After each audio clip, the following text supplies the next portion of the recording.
Hey guys, Aaron back again. I've got a lot to unpack in this one, so let's jump forward and get into the review of 2008's The Strangers. Basically, it is in the beginning. It says it's inspired by true events. Um, that basically they friends left a wedding reception and went home, and that's what it is. They are found to be dead later the next day, I think it was. Anyway, so let's start right off. The couple is played by Scott Speedman and Liv Tyler, who I think do a very good job because in this film we see them as they're not the perfect couple. There's something, something was going wrong, and what we find out later is that he had proposed to her and she'd actually turned him down at the wedding. So yeah, that's a big bummer. And then they go to his parents' vacation, lake house, something of those lines, and he had this big night planned, to celebrate their engagement and everything. And of course, it's just a big somber tone now since the answer was no. And he's popping champagne, and then he just starts drinking right out of the bottle, and I'm like, man, you know something's going on with him, which at that point I don't blame him. So they're getting ready to get it on, to, kind of starting to feel the mood and everything, and then at 4 a.m, because they say this in the film, there is a knock at the door, the first one of many, and there is a woman at the door asking for Tamara. They say she's not here, and then it's like, oh, okay, well, whatever, weird, and then she comes back again, and she comes back later, and same thing, same exact scenario. She asks for Tamara, and then I noticed then Liv Tyler locked the door. Why wouldn't you have locked the door to begin with? First of all. Second of all, why wouldn't you have locked it the first time she was there? I don't understand people that don't lock their doors and just have a good sense of safety, people. Come on.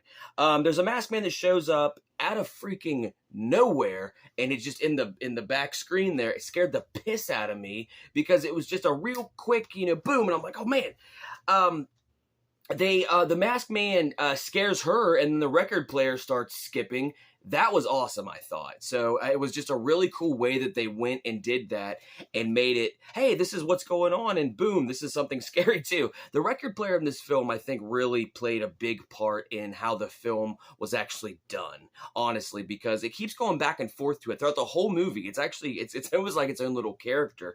And, but, then they decide that they're going to leave, which in horror movies is not a usual smart decision. So they do it, and great, good for them. But they get trapped, and they cannot leave by the horrible family that is outside. So you find out later that he was just, and I thought this was a really cool way to bring it up because they go to find a gun, and then when she's like, oh, you know what to do because you went hunting with your dad, and he's like, oh, no, I never went hunting with my dad.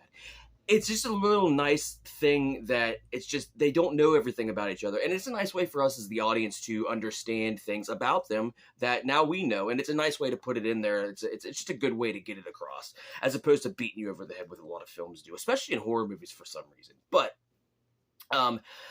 Mike, aka Dennis from It's Always Sunny in Philadelphia, and he says, I honestly think he should have called 911 to begin with. But he's the golden god. So what are you going to do? You can't actually do anything to the golden god because he is the thrust of 1,000 winds, the rainfall of anything coming down. The golden god will take and destroy you, vile humans. Destroy them, you puny earthlings. Mine! I!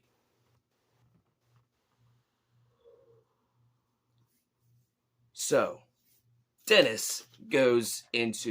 Mike goes and comes to find out that he ends up getting shot by his friends because they think it's the invaders, and he accidentally gets shot, and of course it's horrible, but you can't kill him because he's a 5-star man!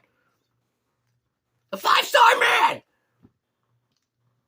And then the Lycan mistakes Dennis for him, like I said, and shoots him. But here's the one thing, though, that overall the film is really good. I watched it when I was younger. My sister and I watched it, and she thought it was great from the beginning. I remember not being the biggest fan of it, but now as an adult, this actually really is a great horror film.